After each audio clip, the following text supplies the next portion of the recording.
Бердикожо Биназаров. Ажы дардын үңкүрү. Биринчи аудиобап. Аламга жол айылдан башталат дегендей, айыл жеринин таза суусун ичип, таза абасын жутуп, эне тилди улуу тутуп, элибиздин каада салтын, үрп адатын бийик сактаган элет жеринен кандай таза таланттар чыгып, белгилүү инсандар кыргызды кыйырга таанытты. Буга мисал катары жүрөккө алгачкы жолу операция жасаган маркум Иса Ахунбаевди, ата аламга таанылган Чыңгыз Айтматовду жана башка ысымы тарыхта калган инсандарыбызды эле алалы. Кайсы бир акылга дыйкан адам айтты эле, айылдын, тактап айтканда, тоо суусунун чийки суусун ичип чоңойгон адамдын ден соолугу эле эмес, ой тилеги дагы ата мекен үчүн таза болот деп. Анын сыңарыбы тоо булагы чоң дайрага кошулганга чейин кандай таза дагы, анан дайрага кошулганда бир топко чейин таза болуп агып, ылай сууга кошула албай барып, акыры айласы жок шартка байланыштуу кошулуп, ылайланып кеткен сымал адам баласы дагы көпчүлүккө келгенде гана тазалыктан кол жууп, булганыч жашоодо жашап калганына турмуш өзү күбө. Турмуштан өткөн сабак жок демекчи, сөзөңүтү турмуш багытындагы негизги окуяда Марат учурунда келечектен чоңду үмүт кылган.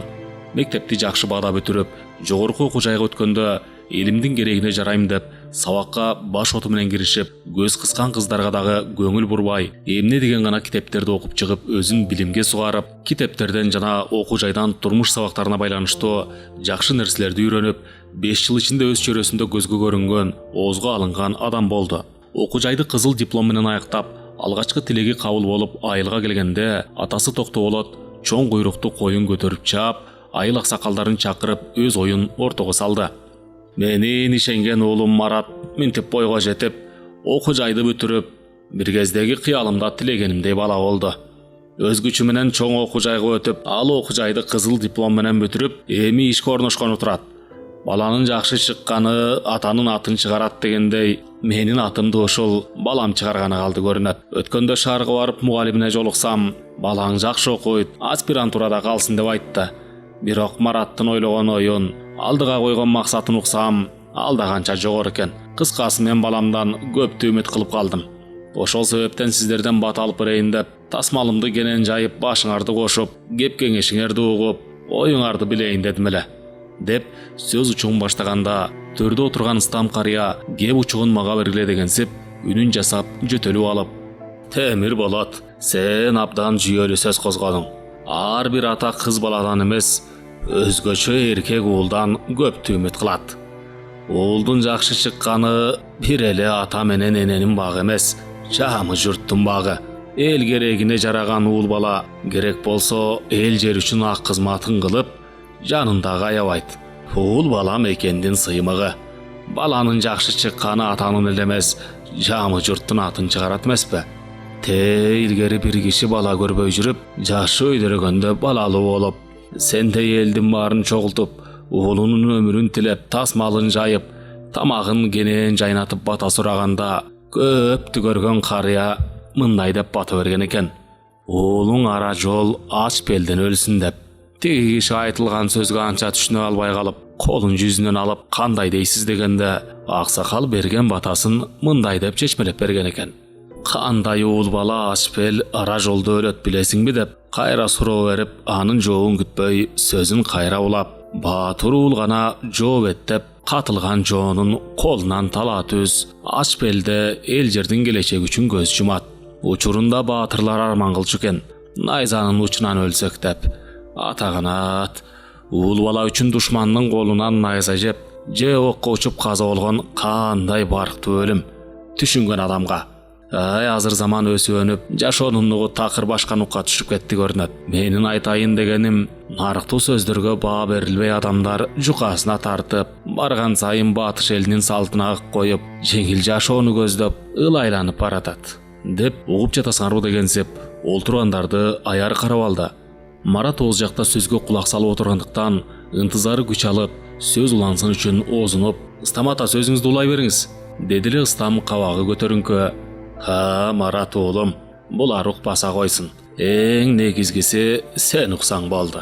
Деңгээли бийик айтылган сөздү аны түшүнө билген гана киши угат. Сен минтип атаң темир болоттун ишеничине татып, көптү үмүттөндүрүп койгондон соң, мындан кийин дагы ушунуңдан жазбай, өсүп өнгөндүн үстүндө бол.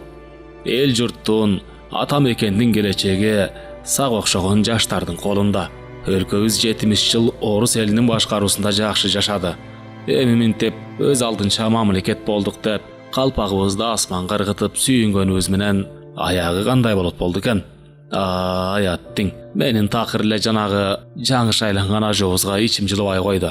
Эл башы элегеси деген сүрдүү, жалжайып көп күлбөгөн, сырын ичине каткан бир сырдуу адам болушу керек эле, деп сөздү такыр башка нукка буруп жиберди да, кайра сөзүн алып, кой, ажого тил тийгизбейинчи. Элегеси улуу Алланын көзү түшкөн адам болот. Балким элдин жашоосун оң жолго салып, өзүнө артылган жүктү көтөрүп кетер. Бирок кыргыз калкы илгертен бери биринин сөзүн бир укпаган, урууга бөлүнүп, ынтымагы жогураак калк болгонун моюнга алышыбыз керек. Буга мисал катары бугу менен сары багыш уруусунун чабышын эле алалы.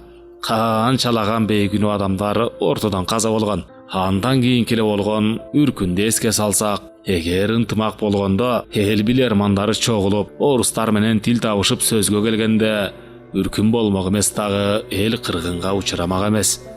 Мунун баары биримдиктин жоктугунун кесепети.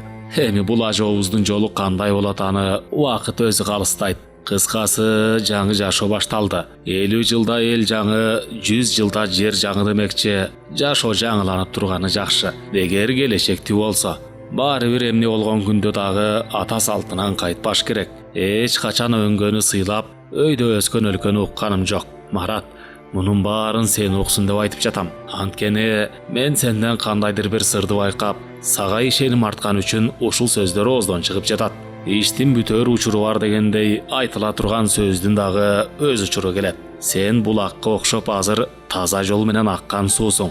Тазалык көпчүлүккө барганда кир дейт. Бир кезде менин ушул айткан сөздөрүмдү эстеген учурда алды да.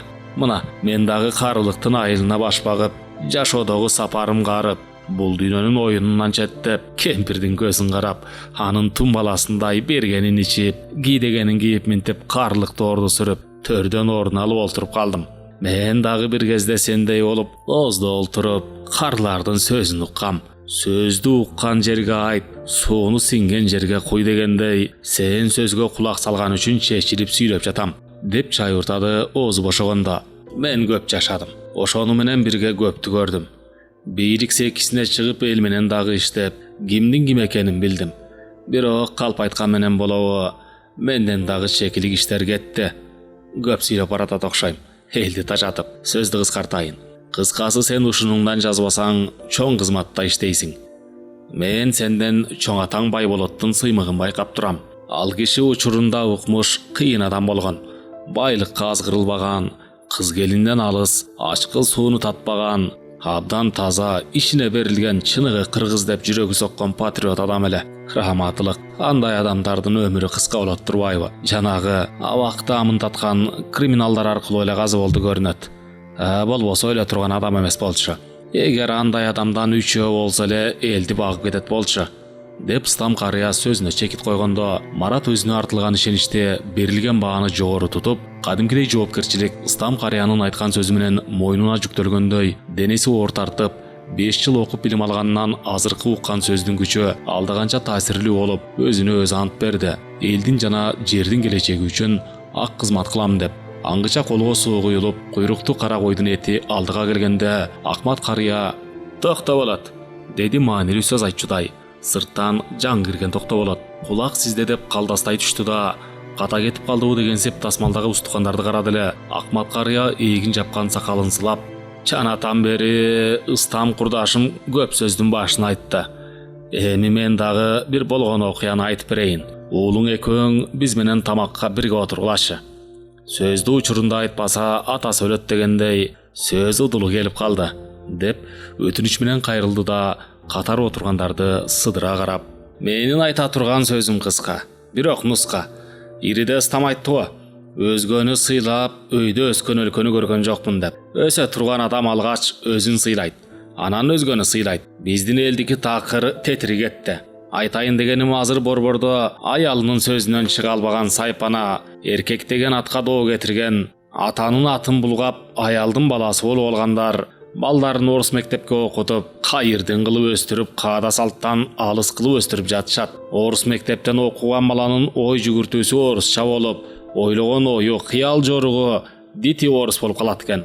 Мен буга 70-жылдан бери анализ жүргүзүп, баам салып келатам. Бала орус тилинде эркин сүйлөгөнү менен анын мекенге жана ата-эне бир тууганга карата тоң боюн мамиле жасап, тилди булгап сүйлөп калганы мени абдан кычалат кылып келет. Эки кыргыз өз мекенинде башка тилде сүйлөшкөнү кандай жагымсыз. Муну мен эмне үчүн айтып жатам?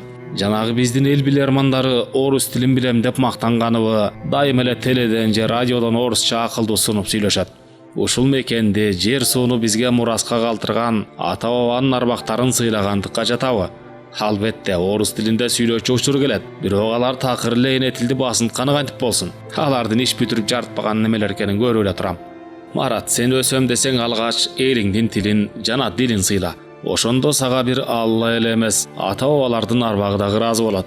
Бул айта турган биринчи сөзүм. Экинчиси бул, илгери бир ажыдар болгон экен.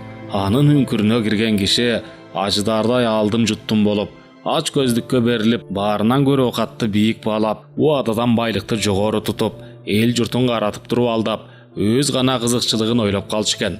Бир күнү сага окшогон жаш бала ажыдарды өлтүрөм деп, анын үңкүрүнө кирип, көз жоосун алган алтын буюмдарды көрүп, азга алымсынбай көпкө кызыгып жатып, өзү дагы кантип ажыдарга айланганын билбей калыптыр. Азыр биздин атүркүтөр төбөлдөрүбүз алдым жуттумга баш оту менен кирип, ач көздүккө берилип бараткандай. Анын сыңары сен дагы мансапка жетип калсаң, байлыкка азгырылба. Жана өзүңдүн адамдык абийириңди баарынан бийик тут. Бул жерден акыл айтайын деген деле ниетим жок. Болгону бир келген жашоодо атанын атына доо кетирбей таза абийирдүү жашап өтсөң, ошол сага бакыт. Барган сайын эмнегедир адамдык сапаттан акча бийик болуп баратат. Байлардын сөзү сөз болуп туура жана калыс айтылган кеп көмүскөдө калып баратканы ушул айтылган сөздөрдү айтканга түрткү берди. Негизи атаң Токтоболотко мен азыр ыраазы болуп турам. Керек болсо 5 кишинин башын кошуп тамак бергенге дагы адамдын духу жетиш керек деп тартылган устугандан кезип оозуна салды да тиши жок экенин билгизип, кемшеңдеп чайнаган болду. Марат нарктуу айтылган сөздүн тереңине баа берип, айыл көркү, акылдын асылы кара адамдарда экенине таң калып, ушуга чейин эмнеге буларга көңүл бурбай жүрдүм деп ойго алдырып жиберди. Анан дагы келечекти көрүп тургансып сүйлөгөн сөздөрү ушундай түү жок ойго салып салды. Бул жакка чыгарда ак үйдө иштеген бир чиновник менен убадалашып чыккан. Ал киши өзүнө жардамчы кылып алам, сени өстүрөм, сен өсө турган баласың деп ишеничтүү айткан эле. Бирок бул сырды жада калса, атасына дагы ачык айта элек болчу. Айтыла элек сырдын баарын ачык билип тургансып, ишеничтүү айткан эки карыянын сөздөрү кадимки алдыны көрө билген Олуянын айтканындай төп келгени Маратты дагы таң калтырып, тарых сабагынан берген мугалиминин айткан сөзүн эске алды. Ал агайы бир жолу сабакта кеп кылып өткөн. Биздин элдин нарктуу карыялары адамдын көзүн карап сынап, анын келечегин так айтып койгон сапаттарга ээ болгон. Буга мисал катары алыс барбай эле кадимки Калыгул Олуян алалы. Учурунда ал киши азыр боло турган жашоону так жана кыска айткан экен дегенде агайга суроо берилген. Азыр андай алдыны көрө билген карыялар барбы деп. Ошондо Болсунбек агай айыл жеринде кездешет. Бирок алардын айткандары көпчүлүккө жетпейт. Андыктан андай карыяларды байкап, айткан сөздөрүн алып калыш керек деп жооп берген эле. Эт желип ортолоп калган кезде сырттан бакылдап сүйлөгөн, мектепте мугалим болуп иштеп, пенсияга чыккан, жашы 70ке таяп калган жолдош карыя келип калды. Отуруп орун алып калган кезде сөз кезегин келтирип, Маратка кайрылды. Марат, мен кээде сенин жазгандарыңды газета бетинен окуп калам. Жазганың жакшы. Бирок кийин такшалгандан соң сага айтып койгонум, өзгөчө кыргыздын сакалдуу кишилерин сындап жаза көрбө. Демократия деген бир жаман нерсе экен. Ушундай заманга жеткирген Ленинден бери жаман жагын чукуп жазып, айып тапканга маш болуп киришти. Бул жамандыктын эле белгиси. Көрөсүң, кийин айтты койду дебе. Убагы келгенде ишенесиң. 25 жыл эл башкарган Усубалиевди дагы сындап жазып жатышат. Ал кишиге тийишкендер учурунда жакшы болбойт. Алар дагы оюндан четтегенде жаш балдар аларды катуу сындап жазып, алардын абийирин ачат. Жанагы тили тапан бир жазмакер бар. Ал Усубалиев менен Масалиевке тийишпей эле койсо болмок. Канчада экөө элегеси болуп, элге ак кызматтарын кылышты. Москванын жетеги менен. Эми өзүн өзү билген кийинки такка келгендер алардай таза элге кызмат кылышынан менин күмөнүм аз. Башка жаза турган нерсе жокпу? Албетте сындасын эби менен. Негизи эле айтылган кеп бар эмеспи? Бүткөн ишке сынчы көп. бышкан ашты жеген көп деген. Анын сыңары сындап койгондон өткөн оңой эч нерсе жок. Бирок бирөөнүн ишин жана талантын баалай билүү кыйын. Кайран гана союз бекер гана кулады. Убалы Горбачевка гана жетсин деп сөзүнүн аягына чыкпай, бышкан эттен кесип оозуна салды да кемшеңдеп чайнаган болду. Ортодо бир саамга сөз үзүлүп, ар ким өз ойлору менен алек болуп, тамак жеп алаксып калды. Тасмалдын көркү көпчүлүк менен эмеспи. Жашыраак мундагылар эт туурап болуп калганда камыр келип, 5 бармак тартылды. Бул учурда эч деле кулакка илинер сөз козголгон жок. Марат ар бир айтылган сөзгө терең маани берип, дагы сөз күттү. Бирок Стам карыя айткандай, Марат жакшы сөз дагы учуру келгенде гана ооздон чыгаарына нак ишенип калды. Тамак желип болгондо бата тиленди. Негизи кандай шарт болбосун, батаны төрдө отурган сакалдуу киши берет эмеспи? Баары Стам аксакалды карап калышты эле. Стам карыя арык колун жүзүнө жакындатып, үй ээсин карап, бир саамга туруп, оюн топтоп алып, «Амин, тилегиңер кабыл болсун. Мараттын мындан аркы жашоодогу сапары байсалдуу болуп, иштей турган ишинен баар таап, эл жердин алдында жүзү жарык болуп, ата энесинин эле эмес, бизге дагы кайрымдуу бала болуп, биздин ишенген, сыймактанган уулубуз болсун» деп колун жүзүнө тартканда, жалпы тасмал четиндегилер бата кылышты да, колдорун жууп ордуларынан турушту. Марат салмактуу айтылган сөздөрдү жүрөгүнө абдан жакын кабыл алып алганын сезген атасы токтоолоп, эл кеткенден кийин, «Марат, сен алиги айтылган сөздөргө туура түшүн. Ал карыялардагы учурунда пендечилик менен кетирген каталарын ачык айта алышкан жок. Бирок ал каталарды сени кайталап калбасын деген гана таизде айтышты. Мен канча жерде бул адамдар менен конокто бирге болдум. Бүгүнкүдөй чечилип сүйлөгөндөрү болгон эмес. Баары эле саясаттан кеп кылышып, талаш тартыш менен тарашыбыз. Калп айткан менен болобу? Азыр биздин айылдан баш көтөргөн бала жок. Баары эле байлык кубалап, көрө каттын артынан түшүштү. Сенин жакшы окуп жатканыңды айыл эли баары билишчү. Сенден үмүт кылып, акыл кеңештерин айткандары мени дагы ойго салып койду балам. Эми сен менин эле эмес, айылдын сыймыгын сактап ак иште.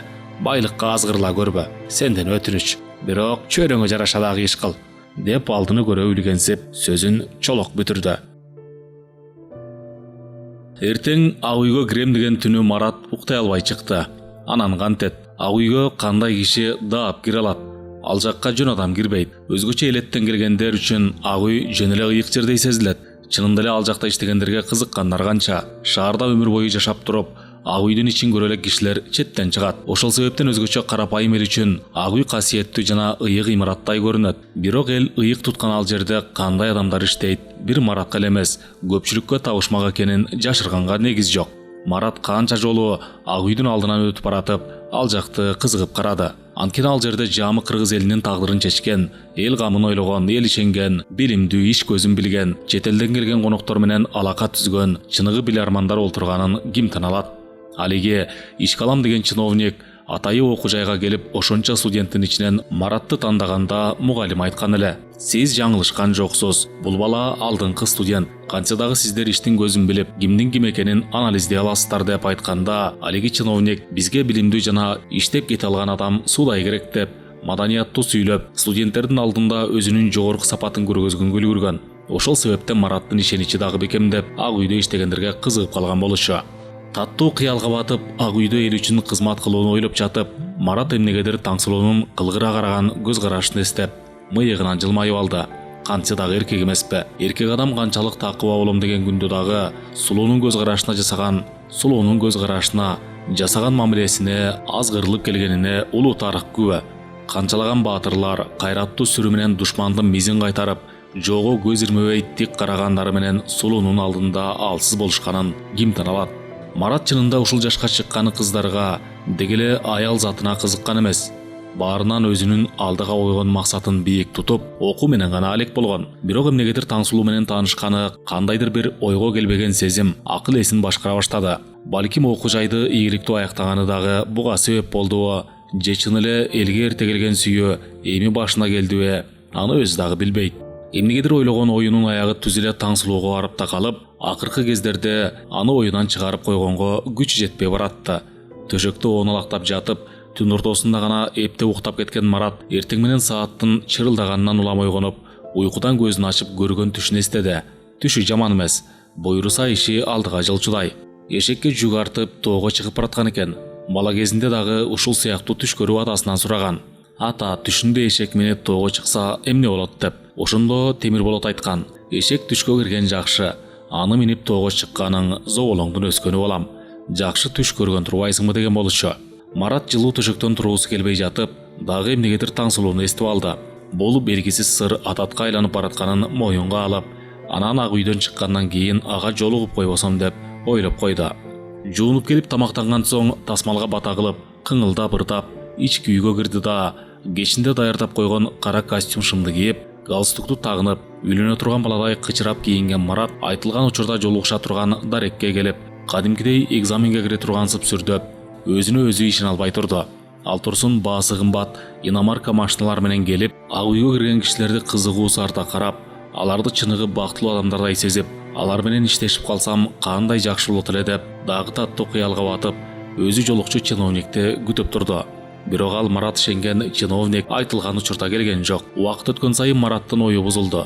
Чоң эле киши дагы калпайтабы деп. Бул учурда убада берген Азим Капарович түнү конокто болуп, алигиден көп ичип койгон үчүн бул кезде төшөктөн али турбай уктап жаткан болчу. Марат убактысы өткөн сайын мүдөөсүнө жетпей калган эркек жандай чыдамы кетип, эмнегедир эки жакты элеңдеп карап, сабыры түгөнүп, кыш мезгилиндеги табы жок күндүн илебиндей үмүт өчүп баратты. Аңгыча эле оңдой берди болуп, бир жаш кыз келип: "Сиз Аким Капаровичти күтүп жаткан жоксузбу?" деди эле. Ушул эле сөздүн айтылышын күтүп тургансып Марат башын ийкеп: "Күтүп жатам. Эртең менен 9да ушул жерде бол" деген эле. Кыз сурмалуу көзүн ирмеп, сын көз менен карап, назик үнү менен: "Кечирип коюңуз. Ал киши иштери менен кармалып калды. Саат 2де келем деп телефон чалды. Мүмкүн болсо анан келиңиз" деди эле Марат. "Рахмат сизге. Эскертип айтып койгонуңузга. Болбосо чыдамым кетип барат эле" деп ашыкча сөз айтып алды да, кызды узата карап, анан ал жерден караанын үздү. Бул көрүнүш ак үйдөгү иштегендердин жоопкерчилиги жоктугунун бир үзүмү болчу. Тоо булагындай таза сезим, таза ой, көңүлдүн тереңиндей терең максат, ала тоодой бийик ой менен келген Мараттын эмнегедир көңүлү сууп, кандайдыр бир чоң байгеге жетпей калган адамдай умсуну кайт болуп, кабагы сус тартып, жакын жердеги кафеге кирип өзөк чалгап алды да, кол саатын карап, убакыт али эрте экенине көзү жетип, Таңсулуунун окуган жерине барууну чечти. Бул учурда убакыт чоң шашке болуп калган. Марат Таңсулууну окуу жайдан оңой эле таап ага жолукту. Чынында эле Таңсулуу ак чумалдын сулоосу, маңдайы жарык, дайыма жайдары жана шайдот жүргөн өзүнө тыңгыз. Маратты келеттеп күтпөгөндүктөн музоо кирпик, карагаттай көздөрү менен жагымдуу карап: "Марат, сен кайдан?" деди. Бул суроо берилүү менен айтылгандыктан Маратка таасирлүү сезилди. Ал турсун бул берилген суроо менен Таңсулуунун өзүнө көңүлү бар экенин жүрөгү менен сезип, ушул жерден дагы бир жолу анын сулуу чырайына суктана карап, болор болбос кабагын түйүп: "Ак үйгө баргам, бир чиновник чакырган иш калам деп. Барсам иштери менен кармалып калып, эми саат 2де бармай болдум. Анан сен эсиме келип, жолуга кетейин деген илгери үмүт менен келдим эле. Эмнегедир сага жолуккум келди" деп сөзүнүн аягын таппай калды эле. Таңсулуу: "Марат, билесиңби?" деп маанилүү сөз айтчудай сыр берип: "Сен ал кишиге капа болбо. Айтылган кеп бар эмеспи? Начальниктер кечикпейт, кармалат иштери менен деген. Сен дагы кийин чоң болуп иштеп калсаң, бирөөлөрдү күттүрөсүң. Бул көрүнүш буга чейин эле жашап келген, жана дагы жашай берет. Айткандай, менин кулагым чалган сени Азим Капарович ишке алат экен деген сөздү. Айтмакчы, мен сен жөнүндө дагы бир кабар уктум. Жакында үйлөнөт экен деген. Ушул сөз чынбы?" деп Марат күтпөгөн суроону берип алып, туура эмес сөз айтып алгансып, Таңсулуу уялып кетти. Бул эми оозго ал келбей калган учурда ооздон чыгып кеткен көрүнүш болчу. Марат таң калып: "Ал сөздү кайдан уктуң? Мен азыр үйлөнгөнгө али эрте. Үйлөнгөндөр эле жыргап жатышыптырбы? Мен алгач ишке орношуп, анан үй сатып алган соң гана үйлөнөм. Деги кыздар укмуш сөздөрдү кайдан угасыңар?" деп актанган болду. Таңсулуу ушул саам өзүнөн кеткен кемчиликти уяң мүнөз менен жууп: "Марат, сен мени кечирип койчу. Аны коюп ак үйдө иштеп калсаң, мени унутуп калбай, анда-санда келип турсаң. Деги кандай адам ак үйдө иштейт болду экен? Андай жерде иштеген бактылуу адамдарга суктанам" деп сөздүн нугун башка жакка бурду эле Марат. "Аны мен дагы ойлогом. Аны коюп кечинде жолугуп кино көрүп келели. Мен ишке орношконумду жууп берейин. Айткандай, Ала Тоо кинотеатрында эмне кино бар экенин билген жоксуңбу?" Таңсулуу башын чайкап: "Жок, баса мен бүгүн бошой албайм го. Айылдан апам келип, тайкелердикине бармакпыз. Рахмат киного чакырып койгонуңа, Марат." Таңсулууну биринчи жолу көрүп жаткансып тигиле карап: "Жагдайыңа кара. Менин милдетим сени киного чакыруу болчу. Ал эми сенин ишиң баш тартуу. деп жер караган болду. Таңсулуу шашкан түр көргөзүп, макул анда дагы жолугушабыз да. Мен сабактан кечиктим. Рахмат келип кеткениң үчүн, деп кыз балага таандык кылык менен наздана, Мараттын кызыгуусун арттыра карап, тетире бурулду. Марат ушулсам дагы билди Таңсулуунун сулуулугун. Башын ийкеп коштошуп, ак үйдү көздөй кадамын жай таштап баратып, эмнегедир Таңсулууну бирөөлөрдөн кызганып кетти. Бирок кимден кызганганын өзү дагы билген жок. Ойго алаксып баратып гана билди, сүйүү бар жерде гана кызгануу бар экенин. Мараттын ак үйгө жакындаган сайын эмнегедир буттары чалыштап, кайрадан сүрдөө сезими пайда болуп, ою башкага бурулду. Кызыл килем салынган ак үйдүн узун коридору, маңдайынан чылпылдап чыккан терди сүрткөнгө алгылбеген Марат жөн эле бул килемдин үстү менен басып баратып, бут кийимин чечип көтөрүп алгысы келди. Азим Капаровичтин жардамчы кызынын артынан калбай кадам таштап баратып, такыр башка чөйрөгө түшүп калгансып, андан калып калбас үчүн эки жакты дагы караганга үлгүргөн жок. Шыпылдап баскан Айданек бул чөйрөнүн баардык жагын өздөштүрүп калганын жана ишине берилген шайдоот кыймылынан билгизди. Аңгыча орто жашка барып калган эле галстукчан адам Айданекке жандай басып тийишкенин көргөн Марат таң калып эле калды. Ушундай жерде иштеп туруп, жаш кызга эмнеге тийишет деп. Айданек дагы анын тийишкенине кош көңүл мамиле жасап, Самаган Токторович, сизди жана шефизде деле жолуктуңузбу? Деп кайра эч нерсе болбогондой суроо менен кайрылды. Алиги киши жакын жердеги кабинетке кирип баратып, "Ооба, кечээки иштер боюнча чакырыптыр", деп жооп берип калып калды. Маратка ал кишинин кыймыл аракети кызындай болгон кызга тийишкени такыр эле жаккан жок. 6-этажга лифт менен көтөрүлгөн экөө көз жоосун алган жасалгасы ооз тол айткандай кооз кабинетке киришкенде түнү менен уктабай чыккан адамдай шишик тарткан Азим Капарович өзү тосуп алды. Антке менен ал киши Маратты жакшы маанай менен кабыл алып, "Марат, мен бир аз иштер менен кармалып калдым. Эмесе мындай кыл. Азыр кеч болуп калды. Эртең болгон документтериңди алып кел. Калган сөздү анан сүйлөшөбүз. Айтмакчы, бул жактын чөйрөсүнө көңгөнгө чейин кыйналасың го", деп ашыкча сөз айтып алды да, анан көзүн жалтактатып, кандайдыр бир белгисиз сөз менен айтып жеткизе алгыс белги менен сыр алдырып койду да, кагазга көз жүгүртүмүш болуп, бир саамга күттүрүп, анан чечкинсиз үн менен, "Бүгүнчө бара берсең болот. Калган сөздү кийин сүйлөшөбүз. Айданекке жолуксаң бул жакка кирип чыкканга сага документ жасап берет", деди. Марат тийгиш менен сыпаа коштошуп сыртка чыгып, өзүнүн боюна жарашыксыз кийинген алиги кызга кайрылды. "Мен азыр эмне кылсам болот?" деди. Жайлоодогу кепшеген уйдай сагыз чайнаган Айданек көзү менен сүзө карап, "Кете берсең болот. Эртең эрте келип мени алиги жерден күт. Калган сөздү угасың шефтен. Кыскасы, сен жасай турган азыр иш деле жок болчу. Шеф эмнеге сени ишке алып алды? Ага такыр башым жеткен жок", деп болор болбос кабагын түйүп, "Бара берсең болот", дегенде гана Марат иш бөлмөдөн кырсынып кетти да, аба жетишпегенсип ал жерден чыкканча шашты. Бир жагынан Айданектин кызганыч иретинде акыркы айткан сөзү жана Азим Капаровичтин чечкинсиз мамилеси көңүлүнө көлөкө түшүрүп, кабагы суз сыртка чыкты. Ак үйдөн чыгып 50 метрдей узап, артын карады да, эмнеге мен ушул убакка чейин толкундандым деп ойлоп, мүдөсү толук канбай калган эркек жандай кабагы салыңкы сапарын улады. Жай аккан чүй каналындай билинбей убакыт өз нугу менен агып өтүп, арадан 2 ай, тактап айтканда 60 күн артта калды. Бул учурда Марат көп нерсени үйрөнүп, абадан акча жасаган ак үйдөгү билермандардын жосунсуз жорукторуна күбө болду. Жакшы эле бул ишти таштап кеткиси келди. Бирок баягынын баласы ак үйдө иштей албай кетип калыптыр деген сөздүн чыгышынан коркуп, ичинен гана түтөп, эч кимге эч нерсе айта албай иштеп жүргөнгө туура келди. Күнгө бейшембе эле ишине так Марат кабинетинде олтурса, күндө көзүнүн төбөсү менен караган Айданек сырттан баш багып, кадимки кандегиттей жойпуланып, Маратка жагынуу үчүнбү же кандайдыр бир ишин бүтүрүүнүн аракетиби, кыскасы сөздү алыстан баштап, анан негизги сөздү айтты. "Марат Токтоболотович, мени сизге шеф өзү жиберди. Кыскасы, бул жалган документке кол коюп берсин деп. Мында андай деле маанилүү иш каралган эмес. Болгону сен Ошко командировкага барып келдиң. Акчаны ушинтип жасабасак болбой калды", деди. Марат дароо түшүндү. Бирок эч нерсе кыла алган жок. Жалган документке кол коюп бергенге чейин чекесинен тер чылпылдап чыгып, денесин майда калтырак басып, ачуусу келгени жүзүнөн билинип, мурду кыпчыла түштү. Айданек кагазды алып, жамбашын чайпап басып сыртка чыгып кеткенде гана Марат өзүнө келип, алгачкы арам ишке кадам таштаган үчүн өзүн өзү жек көрүп турганда, оңдой берди болуп Таңсулуу телефон чалып калды. Марат трубканы кулагына такап, тааныш үнду укканда туңгуюктан жол табылгансып, көңүлү өсүп сүйүнүп кетти. Анан эмне кылат? Болбосо мээсине кан куйруп кетет беле. Таңсулуу сөз арасында эбин келтирип, Марат кыскасы мындай: бүгүн бизде информатика сабагынан экзамен болду. Агай баа койбой жатат. 500 сомдон чогултуп бергиле деп. Мүмкүн болсо акча таап бере аласыңбы? Деди. Бул сөздү Таңсулуу абдан кыйналып жатып айтканын Марат билди. Бир саамга жооп бербей туруп, Таңсулуу, эмне экзаменге даярданган эмес белең? Деди эле Таңсулуу актанып, даярданган эмне? Баарын бир гана акча чечип калган соң. Сураганын бериш гана керек. Болбосо агайды душман кылып алам. Сөз ушул жерге келгенде Айданек сырттан кирип 50 сомдук акчадан бир пачканы столдун үстүнө коюп, сенин доляң деген сеп таштап кетти. Акчаны көргөндө Марат чын ниетинен сүйүнүп кетти.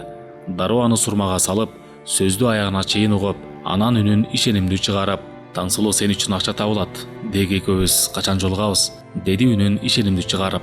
Бул алгачкы табылган арам акчанын азгырыгы, учурунда керекке жараганы, Мараттын таза иштейм деген убадасынын мизин кайтаргандагы бир учур болду. Таңсулуунун назик жана кыз балага таандык жагымдуу үнү менен азыр мен ак үйдүн алдына барып калам деп трубканы койгондо Марат акчаны колуна алып кайра сурмага салды. Акча менен аял затынын азгырыгы Маратты ушинтип баштады, өзүнүн чөлкөмүнө сүйрөп. Акчаны берип кеткен соң Айданек сынамакка кайра кабинетке баш багып, Марат Токто Болотович, жарым сааттан кийин шеф кирсин деди. Эч жака кетип калбасаң, деп жагымдуу жылмайып койду. Бул жылмаюуга арам акчанын күчү дем бергенин танып болбойт эле.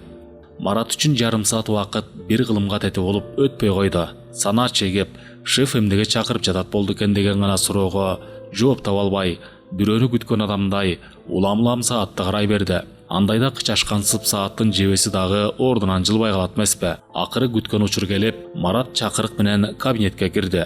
Денесин майда калтырак басып жатып, жырткычты сүрдүү кылган тырмагы, адамды сүрдүү кылган кызматы дегендей, Азим Капарович Мараттын көзүнө укмуш сүрдүү көрүнүп, оозунан сөзү түшүп, босогодон жылбай туруп калды. Маңдайы кашка, көз айнеги өзүнө жарашкан, курсагы чедирейген Азим Капарович жазып жаткан кагазын токтотуп, Маратты карап, көзү менен отур деп белги берди. Ушул эле буйрукту күтүп тургансып Марат алдыга кадам таштап, көрсөтүлгөн жерге келип олтурду да суроолуу карады.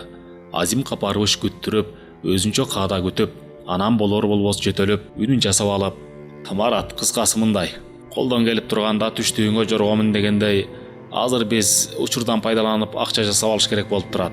Сен кийинки аптада көздөн далдуу айылыңа барып, бир апта жүрүп кел. Мен сени командировкага жибердим деп коем. Сен Киев шаарына барып келген болосуң. Анан сен менин калпымды чыгарбагандай бол. Кыскасы сага дагы өзүңдүн доляң тиет. Азыр бул жөнүндө экөөбүз гана билгендей бололу. Тиги Айданек дагы билбейт. Марат башын ийкеп макул экенин билгизди.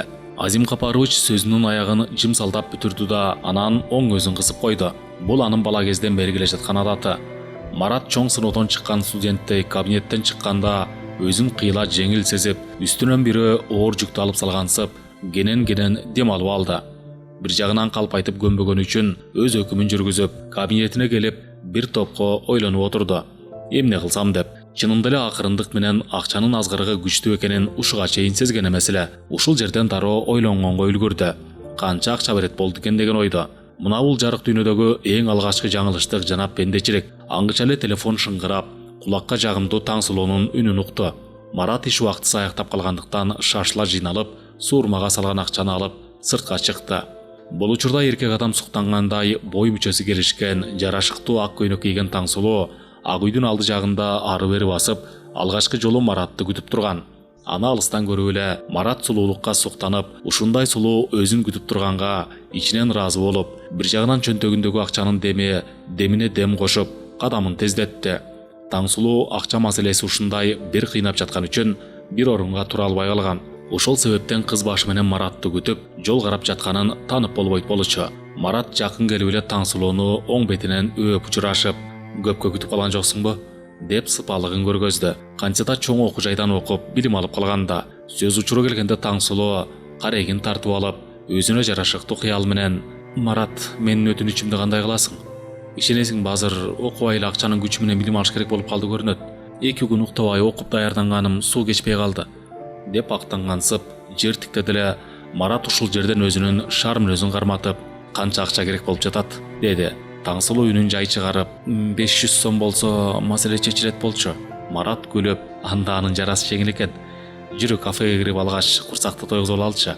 Анан калган маселени чечебиз. Таңсулуу кабагын түйүп, Марат мени ал жакта агай күтүп жатат. Аны кетирип жиберелиши. Калган сөздү кийин улайлы. Марат чөнтөгүнөн акчаны алып чыгып санап туруп Таңсулууга берди. Акча колуна тийгенде Таңсулуу ушундай бир болуп көрбөгөндөй сүйүндү элем. Кабагы кышында жааган карга чагылышкан күн нурундай жаркылдай түштү. Бул көрүнүш алгач Мараттын көңүлүн абдан көтөрдү. Түшүнгөн кишиге кыйналып турган адамды сүйүнткөн кандай жакшы. Таңсулуу алдыга кадам таштап, окуу жайды көздөй шашылган болду. Бул учурда чын эле убада боюнча агайы чыдамы кетип күтүп турган. Кайран кыз агайынан кутулган соң Мараттын ою менен болуп, көзүнүн кареги менен тең айланып калганын өзү дагы билбей калды. Ушул күнү Марат дагы, Таңсулуу да өбүшүүнүн даамын татып, сүйүүнүн керемети кайда жатканын билишти. Арамакчанын күчү Мараттын катылып жаткан сүйүүсүн аз убакыттын ичинде эле ачыкка чыгарды. Ушул жашка келгени кыз балага ачылып көрбөгөн Марат эмнегедир чоң байгеден куру калып жүргөн адамдай бул бакыттын даамын татпай жүргөнүнө өкүндү. Таттуу өбүшүү эки жашты түн ортосуна чейин кармады. Бирок чектен ары чыкканга экөө тең жол беришкен жок. Таң жаңы гана атып келе жатканда Марат Таңсулууну үйүнө жеткизип коюп, жолдо келатып бир кездеги атасынын айткан сөзүн эстеди. Балам, акча менен аял затынын азгырыгына бериле көрбө. Биздин тукумга арамдык жакпайт деген. Жашаган жерине келип төшөккө жатканда көз алдына Таңсулуунун элеси тартылып, анын кыңкыстаган кумарлуу үнү, сени сүйөм деген сөзү, чын ниеттен берилип жасаган мамилеси Мараттын оюн ээлеп алып, уктап калганга чейин тынчын алды. Бул алгачкы келген сүйүүнүн түйшүгү жана аял затына азгырылуунун алгачкы кадам экенин танып болбойт болчу. Ал эми Таңсулуунун бул жолку абалын айтуу албетте көп эмгекти талап кылат. Биринчи жолу эркек жанга өптүргөн жаш кыздын бул кылыгы өмүр бою эсинде каларында эч шек жок. Бети кызарып, жигит өпкөн жерлери от болуп күйгөнсүп албырганы бир топко чейин кетпей, улам болгон окуяны эске сала берди. Ошентип эки жаш эки жакта бирин бири эңсеп жатып уктап кетишкени менен экөө тең болжогон убакыттан кеч ойгонушуп, бири иштен, бири сабактан кечигип калышты. Убакыт баарын дарылайт жана өз өкүмү менен кимдин ким экенин билгизип коет эмеспи. Анын сыңары Марат дагы бир кезде өзүнө берген убаданын өтөөсүнө чыкмак турсун, ал убаданы унутуп, акырындык менен акчанын азгырыгына баш оту менен кирип, кадимки эки жүздүү адамдын кейпин кийип баратты. Андан дагы сыртынан кооз көрүнгөн, бирок ичи ыплас жана арам ишке белчесинен баткан ак үйдүн ички эл билбеген жашыруун дүйнөсүнө кадимкидей аралашып, ал турсун күбө болгонго да жашоо таразасы көргөздү. Убакыт чоң шашкенен өтүп калган. Марат эч жаман ой жок.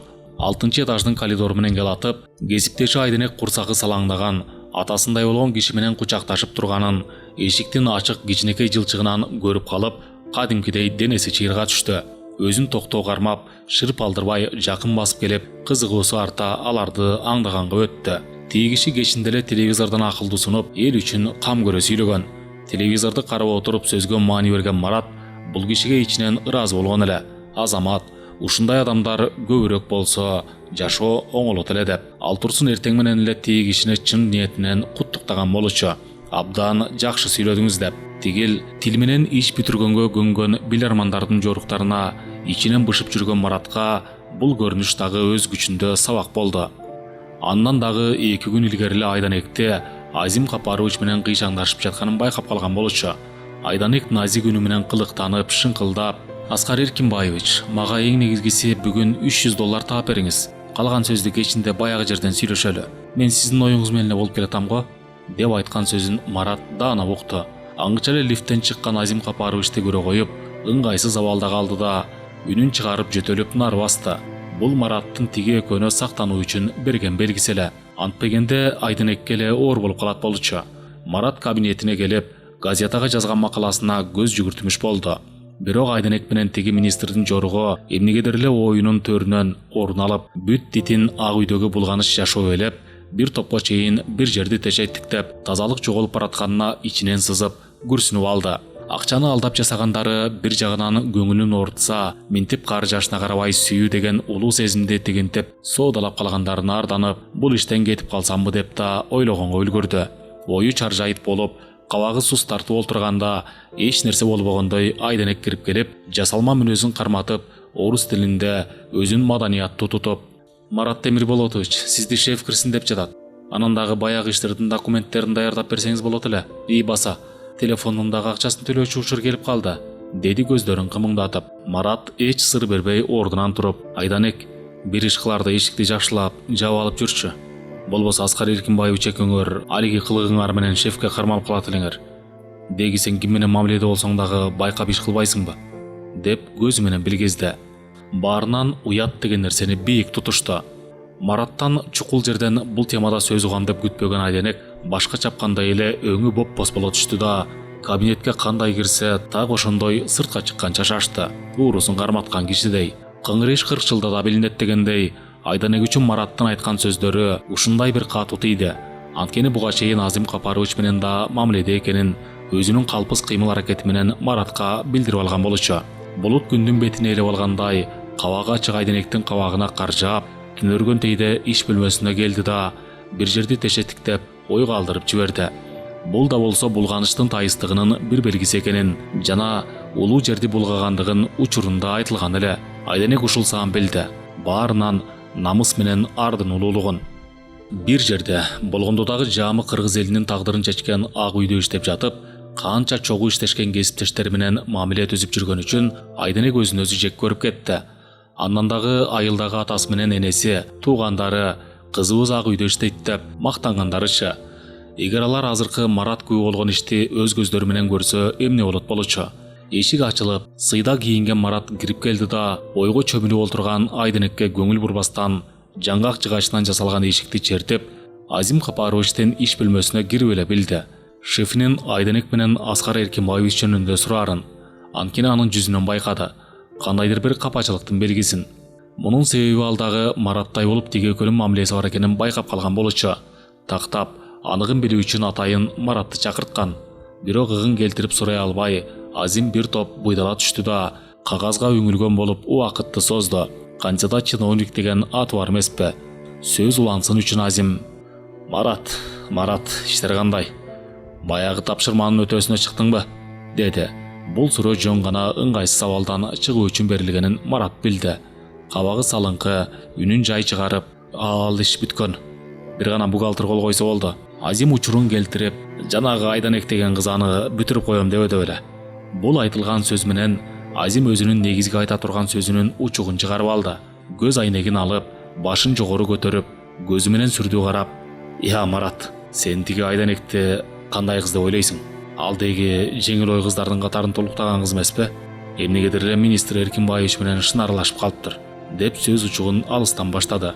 Сөз кезеги келгенде Марат эски ататын карматып, башын сылап: "Азим Капарович, чынын айтсам, Айданектин андай деле осол ишин байкай алганым жок.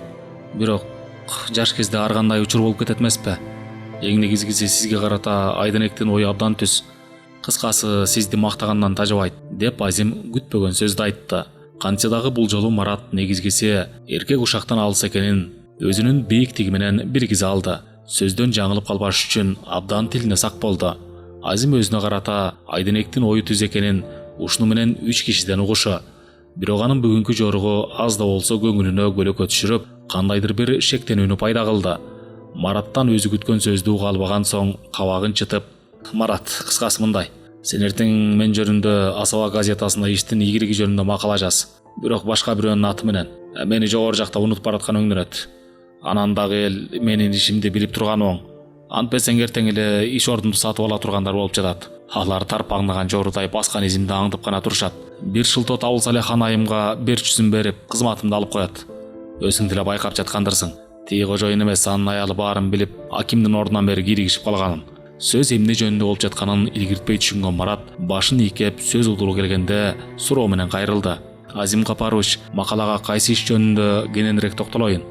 Балким сиздин түштүк жергесине иш сапарыңыз менен барганыңызды жазсам кандай болот?"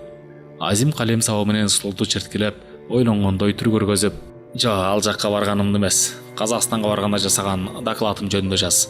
Аны өзүң даярдабадың беле. Айткандай, колуңдан келишинче калпты чынды аралаштырып бир мактасаң, тиги ажоо баш болуп, аял төш болуп мен иштеп жатканым жөнүндө кабардар болушсуң. Антпесе көзү билген хан айымдын туугандары иш ордума жуучу түшүп жатканын кулагым чалып калды. Калганын өзүң түшүнгөн чыгарсың", деп темадан башка ашыкча сөздү оозунан чыгарып жиберди. Аңгыча эле телефон шыңгырап калды. Азим телефонду албай туруп Маратка кайрылды: Бара бер. Ортада болгон сөз оозуңдан чыкпасын.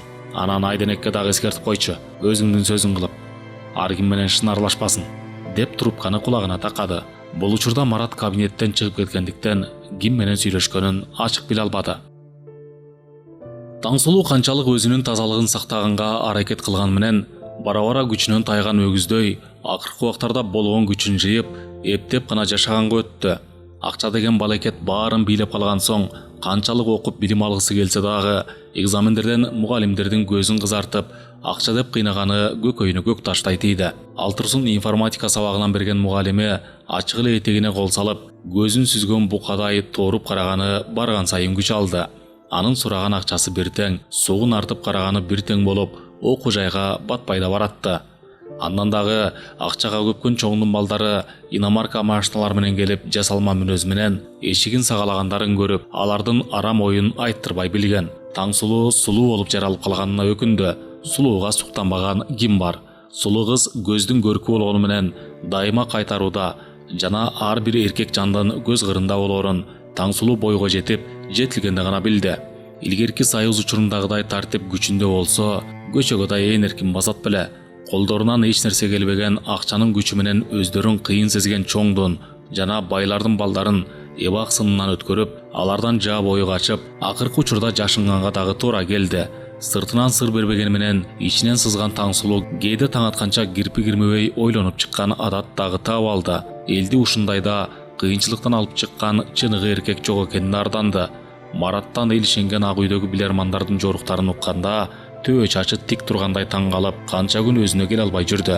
Секелек кезинен кыргыздын баатырдык эпостарынан небир түркүн баатырлардын эл жер үчүн жасаган эрдиктерин окуган Таңсулуу кээде көз алдына чыныгы баатырды элестетип гана тим болот. Билим берген мугалимдер минтеп тайыздыкка барып жаткан соң, алардан окуган окуучу кандай болот? Акыркы кездерде атасындай болгон кишилердин тийишкени кадыр эсе көрүнүшкө айланып, баарына кол шилтеп калганы, бул да болсо тазалыктын жана бийиктиктин акчага алмашылганы деп билди. Күнгө жума, аптанын акыркы күнү. Бул күн иштеги адамдар үчүн күндөгүдөн 1-2 саатка кыска. Таңсулуу өзүнө жарашкан аппак көйнөгүн кийип, Марат менен жолугуу үчүн ак үй тарапты көздөй кадамын жай таштап келатты.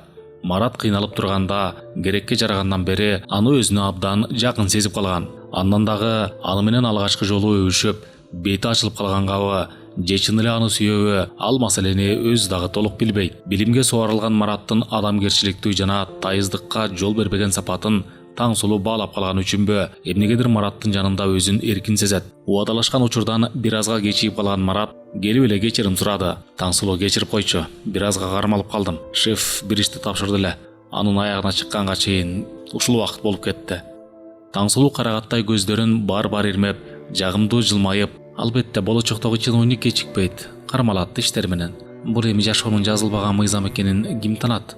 Деп сынай карады эле Марат күлүп, Таңсулуу сен абдан туура сөз айттың. Иштер менен бир чети кыз баланы күттүргөн бул чекилик иш. Деп актанып келатканда Таңсулуу оозунан сөздү жулуп алып, болду мактанба. Аны коюп негизги план кандай? Деп жадыраган жүз менен карады. Сулуунун бул көз карашы, наристенин күлкүсүндөй таза, эч жасалмасыз жасаган мамилеси Мараттын ичин жылытып жиберди. Эгер Мараттын ордунда башка эркек болгондо, ушул жерден эч кимди көзгө илбей, сулууну бек кучактап, денесинен бек кысып, өп жиберет беле. Таңсулуу сурмалуу кирпиги менен жер карап, ашыкча сөз айтып алдым дегенсип уяла түшкөнү дагы өзүнө кадимкидей жарашып турду. Марат жаңы эле алган ыплас акчанын күчү менен өзүн аз болсо да бийик сезип, шар жооп берди. Сен кайда десең мен ошол жакка барганга даярмын. Деди эле Таңсулуу учурдан пайдаланып, эмне дагы чоң акчага ээ болдуңбу? Деди. Бул айтылган сөздүн артында ак үйдөгү табакташтарың менен элдин акчасын тең бөлүштүңбү деген сөз жатканын Марат дароо түшүнүп, Таңсулуу, аны өзүң деле билесиң да. Эң негизгиси мен урдаган жокмун. Бергенин гана алдым. Эгер урдай турган болсом, сага ачыгын айтам, деп көзүн ала качып, жалтаңдап, күнөөлүү кишидей жер карады да, анан сөздү башкага буруп, жүрүп бирге барып, өзөк жалап алалы. Анан калганын көрө жатабыз, деп чечкиндүү кайрылды.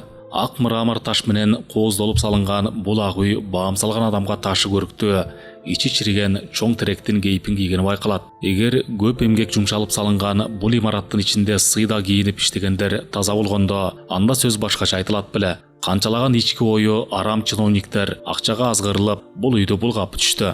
Марат өзүнүн иш бөлмөсүндө олтуруп ойго батты. кантип бул жердеги иштеген адамдарды оң жолго салса болот деп. Мунун себеби азыр эле 4-нчы этажда отурган министрдин жардамчысы оңбогон акча сунуш кылып, жасалма документке кол койгонго сунуш айтып келгени болду. Бул эми бери жактагы майда билермандардын жасаган жогорку экенин Марат билип туруп, ушул ойду ойлогонго мажбур болду. Ал эми жогорку жактагы чиновниктердин 200 менен жасаган акчасынын эсептегиси да келбейт. Жан дүйнөсү тарып, терезеден сыртты карады. Эч нерседен бейкапар элдер ак үй тарапты суктануу менен карап өтүп жатышат.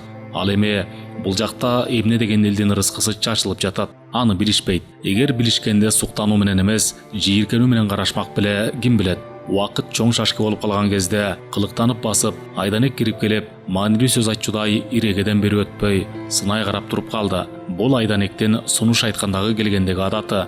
Марат кош көңүл мамиле жасап, ал турсун кел деп так айткан жок. Мунун тереңи Айданектин эркектерди ылгабай, акча үчүн баары менен эле кыйшаңдаша бергени. Айданек ушул жолу Мараттын өзүнө карата ою бузулганын байкап калып, жагалдана басып келип, ийнине колун коюп, "Мырза, сага эмне болгон? Мынчалык муздак мамиле жасагандай эмне жаман иш кылдым?"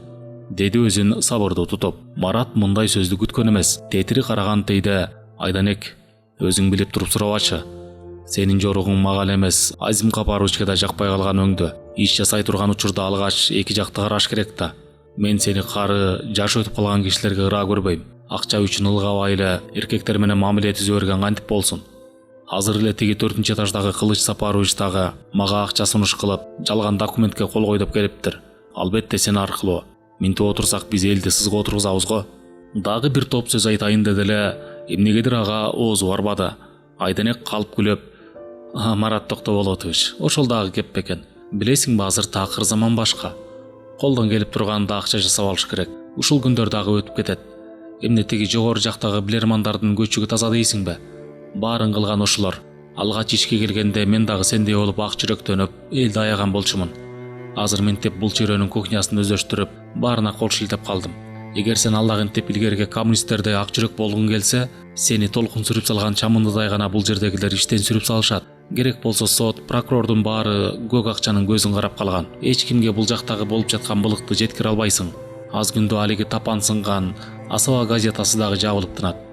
Кыскасы, азыр өз гана көмөчкө гүл тарткан учур." Марат айтылган сөздү кунт коюп угуп, өз кезеги келгенде үшкөрүнүп, "Айданек, бир чети сен дагы туура айттың. Бирок ар бир иштин аягы болот. Ушул алдым жуттумдардын жооп берчү кези алды да, ал жагында ойлош керек. Менин дитим чыдабай баратат 200-дүүлүккө.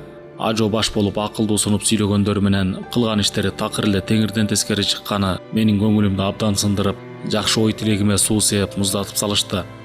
Бекер табылган ар бир нерседен коркуш керек. Тиги Кылыч Сапарович 3000 бакс берем дейт. Ал акча мен үчүн чоң акча. Иштегениме 3 айдын жүзү элек жатып, паракорлукка барганым болбойт го." Айданек күлөп, "Марат, сен али бала ойдон турбайсыңбы? Ага сенин эмнен кетип жатат? Берген акчасын алгында кол коюп берип кой.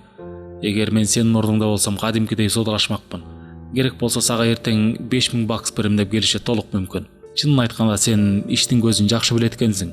Ошонуңду билген үчүн Азим Капарович ишке алды да.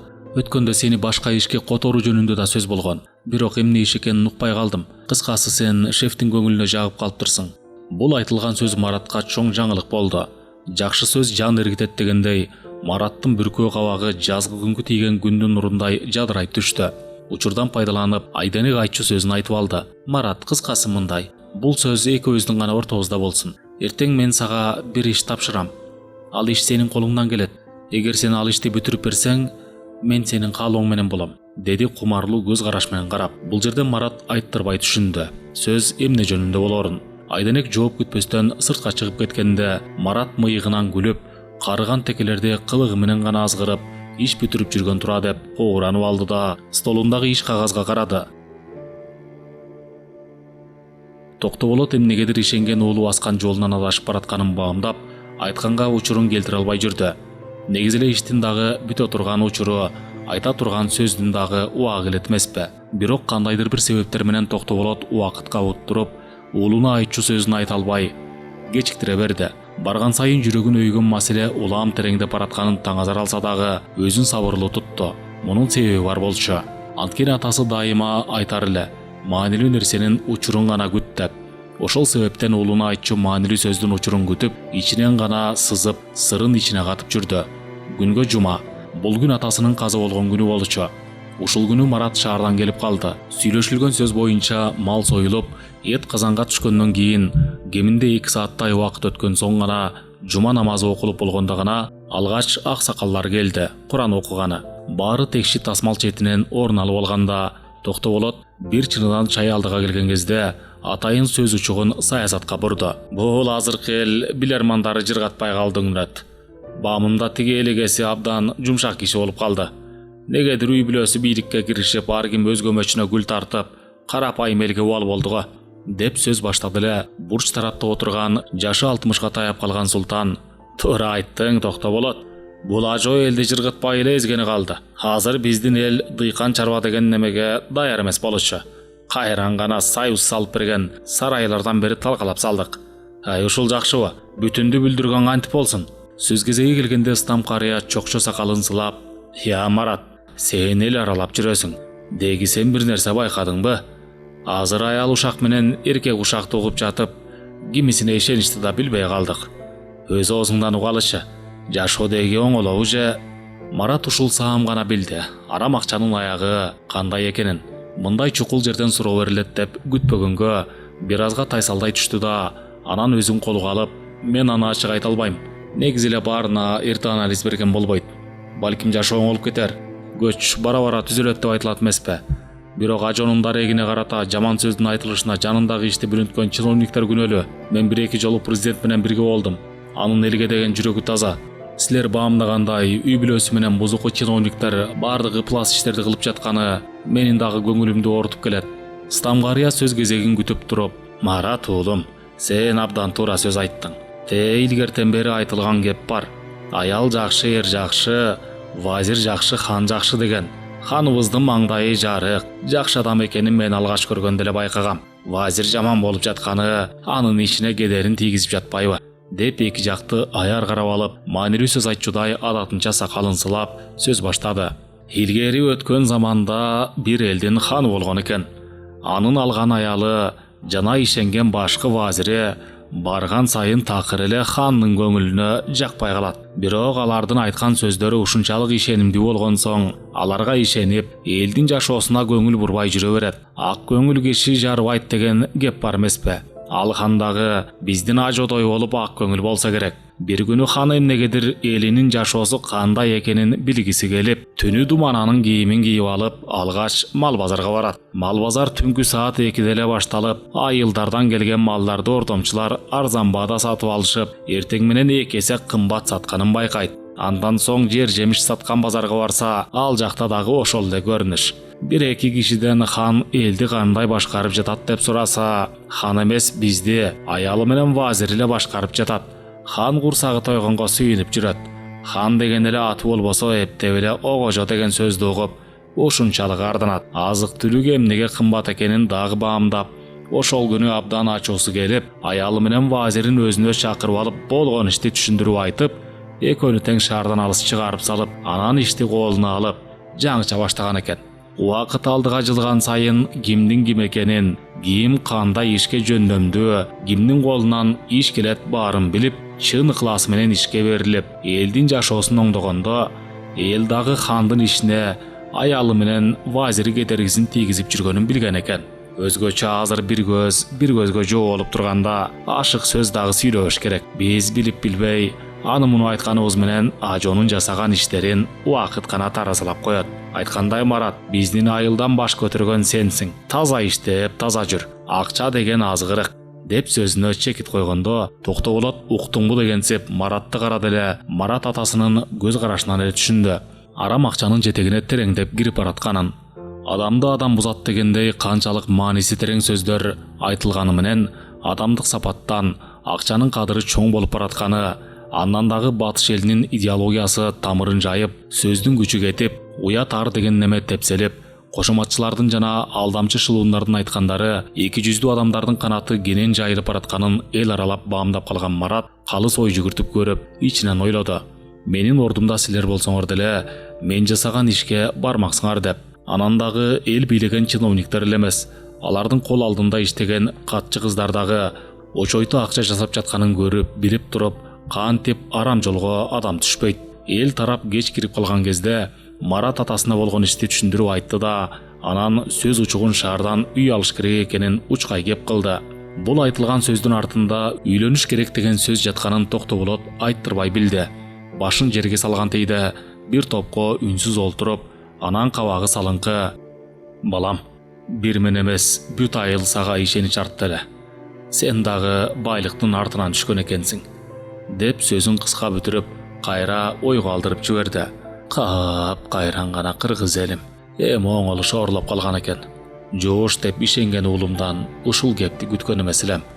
Канчалык айткан менен баары бир аягы тайыз акча кубалагандардын саны гана карапайым эл өсө берет турбайбы, деп ичинен сызып, Мараттын ата деп кайрылган сөзүн укпастан тагдырына таарынган адамдай бет алды басып баратып, кайран гана карапайым эл эми болбой калды деп кобуранып алды. Бул жерден Токтоболот аксакалы кыргыз элинин 20 жыл кийинки жашоосун көрүп билгендей абдан өкүндү. Мунун негизинде ишенген уулу Мараттан өзү күтпөгөн сөздү укканы себеп болду. Атасы жана чоң атасы дайыма айтчу: "Балам, жеңил табылган жолдон алыс бол. Арам оокат аш болбойт" деген сөз бекер жерден айтылган эмес. Биздин тукумга арам оокат жакпайт. Жеке эле биздин тукум эмес, элдин баарына эле арам оокат жакпайт. Ар нерсенин жооп берген учуру келет. Ушул сөздү сен балаңа дагы айт деп бир эмес бир нече жолу эскерткен болчу. Эми минтип ишенген уулу акылдуу сунуп, айткан сөзүнө нааразы болуп, маңдайкы бөксө тону көздөй эч максатсыз басып баратып ойго чөмүлдү. Ак үйдөгү башаламандык барган сайын кулачын жайып, ар ким өз билгенин кылып, алдамчылыктын араны кыскарбай эле кайра кулачын кенен жайып баратканы Марат үчүн көнүмүш адатка айлангандай таасир берди. Күн кур эмес акча агылып чөнтөгүнө түшкөнү, кайран баланы бир кездеги таза ой максаттын айылынан алыстатып, мен гана жашасам деген ач көздөрдүн аранына акырындык менен сүйрөп баратты. Азгырык бар жерде калыстыктын караны алыстаганын ушундан улам билсе болот. Бир кезде элди ойлогон Марат эми башкалардай эле өз арбайын согу менен алек болуп, сыйда кийинген уурлардын табакташы болуп чыга келди. Курсагы ток бала сүйкүмдүү демекчи, суу кенен жайылып, көркүнө чыккан беде чөптөй Мараттагы баштагыдан кыйла ачылып, кийген кийими оңолуп, сөзү дагы чоң чыгып, кадыр эсе чоң кишилердей акыл айткан адаттагы таап алды. Айтмакчы, ата балага сынчы дегендей Токтоболот алгач эле байкаган уулунун ак жолдон адашканын. Андан дагы бала болуп туруп акыл айтканда кайран Токтоболот бир кезде айткан калыгул окуянын атасынан баласы тапан чыгат, этеги жок жеңи жок чапан чыгат деген сөзүн эстеп, уулунун жоругуна назары сынып, бөксө тоого чыгып, алыскы жайык ышыгар кетпеген аскасы бийик тоолорго көз чаптырып, эми кайран тоолорду бул уулунун бул жаңы өсүп келе жаткан тилди, каада салт, үрп адатын чаңган маңкурттар сатып жибербесе болду деп, кабагы салыңкы жер тиктеп ойго алаксып, бир топко турду. Иштеги арманын айткысы келди. Бирок кимге айтат? Өзү менен өзү сүйлөшүп, заман эмне болуп баратканына акылы жетпей, илки басып, үй тарапка жөнөдү. Марат эмнеге атасы нааразы болгонуна акылы жетпей, апасына кайрылды. "Апа, атама эмне болгон? Эч сөз айта электе эле жаш баладай таарынып басып кетти", деди эле сайнап идиши менен алек болуп жатып, атаң эмнегедир эле акыркы күндөрү элдин жашоосун ойлоп сана тарткан адат таап алды. Андан дагы сенин берекелүү тапкан акчаңа сүйүнбөй, эл кайра өкүнөт элдин рызкысына кол салгандардын катарын толуктады деп. Билбейм деги акыркы күндөрү такыр эле кабак ачылбай калды. Бир билгени бар адамдай. Марат учурдан пайдаланып: "Апа, мен эми иштешкендер менен тил табышпасам кандай болот? Кыскасы жакында үйлөнөм. Анан өзүмчө жашабасам, атамдын жетегинде жүрсөм, анда жашоо болбой калчудай." Марат дагы ыр топ сөз айтат беле, кошуна келин келип калып, сөз үзүлүп калды. Сайнап кечки тамакка отурганда сөз кезегин келтирип, Токтоболотко кеп учугун чыгарды. Марат жоктон пайдаланып: "Абышка, тиги уулуң жакын арада үйлөнөм дегендей айтты го. Аз-аздан даярдана берсек кандай болот?" Токтоболотко ушул эле сөз жетпей турган. Башын жерге салган тейде акчага азгырылганы аз келгенси балаң эми аял затына да көз агылтып калган тура. Мейли, үйлөнсө үйлөнө берсин. Мен андан көптү үмүт кылдым эле. Кап болбой калды. Катын менен байлык кайда качат эле? Эгер ал акча эмес, элди алганда, мен бир кезде жаштыкка салып жолдон адашкан элем. Эми балам дагы менин жолума түшкөн тура. Кийин өкүнөт. Азыр жаштык кылып жатат. Бир кезде кара балтадагы сабырсынча айтты эле: "Ушул уулуңдан бир нерсе чыгат, эгер акча менен аялга азгырылбаса" деп. Болбой калды деп ичине каткан сырдын түйүнүн ачып алды. Сайнап айтылган сөзгө анча маани берген жок. Ага баласынын көп акча тапканы болжо болуп, учуру келгенде абышка: "Деги сен эмне деп эле кайдагы сөздү айтып жатасың? Азыр илгеркидей сынчы дегенге ишенген болбойт. Мезгилдин агымына жараша иш кылыш керек. Аны коюп балаңдын элге аралашканына сүйүнбөйсүңбү? Кимдин эле баласы ак үйдө иштеп акча таап жатыптыр. Керек болсо балаң машина алам деп сенден уруксат ала албай жүрөт. Ушундайда болосуңбу? Андан көрө уулуңа акыл кеңешиңди айтып, биргелешип иш кылсаң болот." Токтоолот эч сөз укпаган кишидей кош көңүл мамиле жасап, бир топко үнсүз олтуруп: "Кемпир, сен эмнени билесиң? Аялдарга эмне кооз кийим менен көрө кат болсо болду. Мени түйшөлткөн маселе кыргыз элинин келечеги. Мен алдыда эмне күтүп турат, көрүп билип туруп кантип өкүнбөйм. Балаңдын аялаларын эбак билгем. Ал экөөбүздүн ой тилегибиз такыр бөлөк, эки башка. Ал азыр акча деген утурумдук азгырыктын жетегинде жүрөт. Кийин өкүнүп бармагын тиштебесе мага кел. Айтты койду дебе. Азыркы бийликтегилер эле эмес, кийинки бийликке келе тургандар дагы элди жыргатып жибербейт. Эгер аман болсок, мен айткан сөз келгенде гана балаң экөөңөр мага түшүнөсүңөр. Азыр силер канча айткан менен өз көзүңөр менен көрмөйүн ишенбей, адашкан жолдо жүрө бересиңер" деп сөзүнүн аягын чолок бүтүрүп, адатынча бир жерди тиктеп, дагы ойго алдырып жиберди. Алыскы ала тоонун башынан күндүн нуру жерге тегиз чачкан кезде Токтоолот карыя сарай бузганы 10 чакты адамдын трактордун тележкасына олтуруп бараткандарды көрүп, кабагы түнөрдү. Кечинде уккан эле, өрүлүштөгү сарайды бузуп, бөлүп алганы жатышыптыр деген сөздү. Ошол укканы эми чын экенин билип, кадамын жай таштап, кетип бараткандардын карааны үзүлгөнчө карап туруп: "Аттең, эми болбой калды. Бүтүндү бүлдүргөн кантип болсун" деп үнүн чыгарып, кобуранып алды да канча эмгек коротуп салынган сарайдын кыйрашын ниетинде каалабай турду.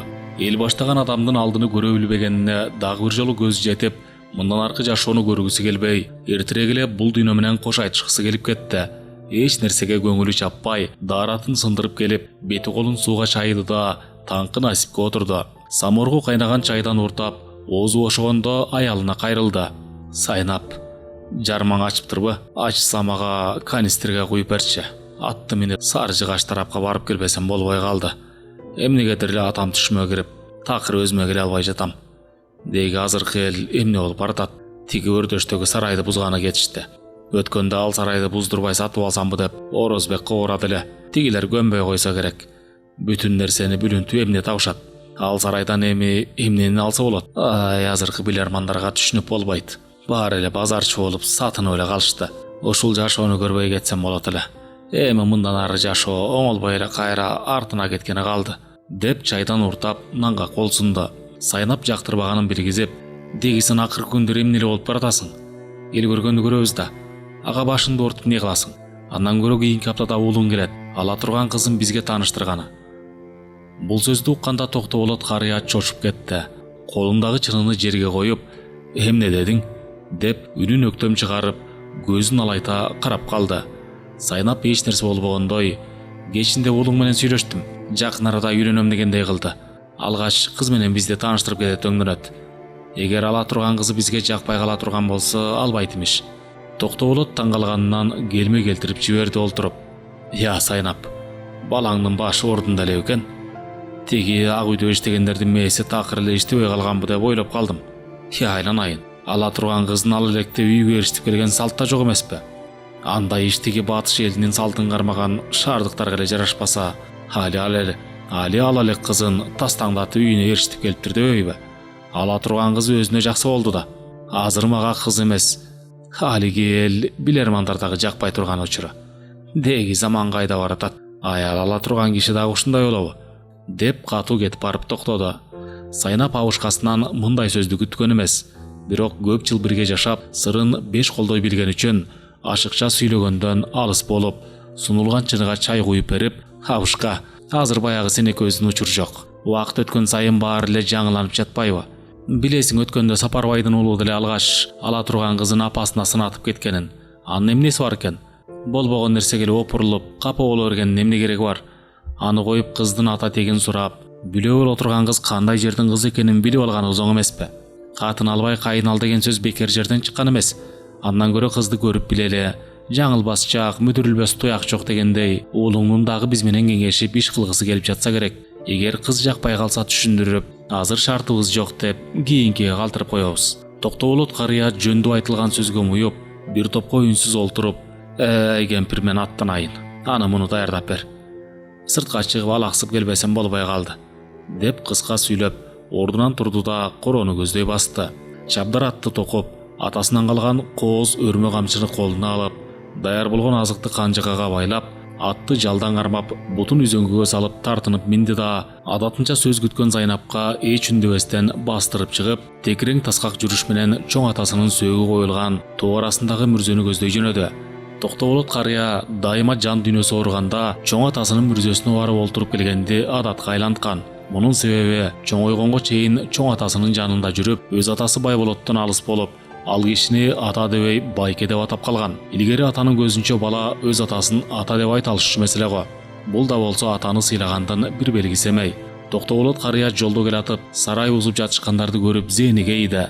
Кандай гана мал багууга ылайыктуу бетон, бышкан кирпич менен салынган сарайды кыйратып жатышкансып, барскандар менен талкылап жаткан эле эмне деген жагымсыз көрүнүш. Токтоболот карыя бир кезде ушул сарайды салган учурду эстеди. Ал кез 70-жылдардын башы болсо керек эле. Атайын шаардан студенттер келип, жайлата иштешкен. Анда союздун күркүрө өсүп турган учуру. Көчөдө бош жүргөн киши жокко эсе болуп, элетте ишке эл жетишпегендиктен шаардан жардамга кишилер келишчү эле го. Токтоболот карыянын оюн алдынан чыккан 70 аксакал бузду. Кандай Токтоболот, эмне ойго алаксып? Кайда бастырдың? Деди. Башын өйдө көтөргөн Токтоболот, өзүңүз кайдан? Таң атпай. Мен түндө түшүм атам киргенинен мүрзөсүнө барып Куран окуп келсем дедим эле. 70 карыя көкшегинен түшүп, басмайылын бекем тартып, кече балам менен барып карагай кырккан элек. Түндө ал жакка түнөп калгам. Эми тиги Сыртбайга баратам. Тракторуң менен тартып бер деп айтканы. Токтоболот кабагы салыңкы, Сыртбайды эртең менен өрдөшкө айдатып баратышты эле, сарай бузганы. Эмне болуп калган, бүтүндү бүлдүрүшүп. Ошол эми нап береби? Деп нааразы болгонун биргизип, кеп козгоду эле. 70 карыя сакалын сылап, алды жакка көз жүгүртүп, чоңдордун баштары иштебей калдыбы деп калдым. 2 күн илгери тиги шаардагы улуу кызымдын ак үйдө иштеген баласы келиптир. Ал айтат: "Таята, колуңуздан келсе, көзүңүзгө эмне көрүнсө баарын менчикке чыгарганга аракет кылыңыз. Акчасын мына мен төлөйм" деп. Борбор жактагы билермандар эмне болуп калышкан? Жанагы биздин ажо деген немебиз эмнени карап жатат? Шаардагы болгон завод, фабрикалар талкаланып жок болуп бүттү дейт. Сенин уулуң дагы ак үйдө иштейт эмеспи, я Токтоболот? Өзүң киришип бир нерсени менчикке чыгарганга аракет кылсаң болчудай. Антпесең башкалар Кыргызстанды талап кетчүдөй. Тиги Кытай эли каптап келатат. Деги кандай күн болот болду экен. Бул сөздү укканда Токтоболот үн чыгарып үшкүрүнүп жиберди. Чын эле бир кезде атасы айтпады беле, Кытай эзелтен бери келе жаткан жоо деп. Эми алар баш бакса, алда кандай күн болот деп ойго жетеленип, 70 карыянын берген суроосун укпай калды. Ушул жолу Токтоболоттун ички жан дүйнөсү такыр башкача болуп, көзү караңгылашып кетти.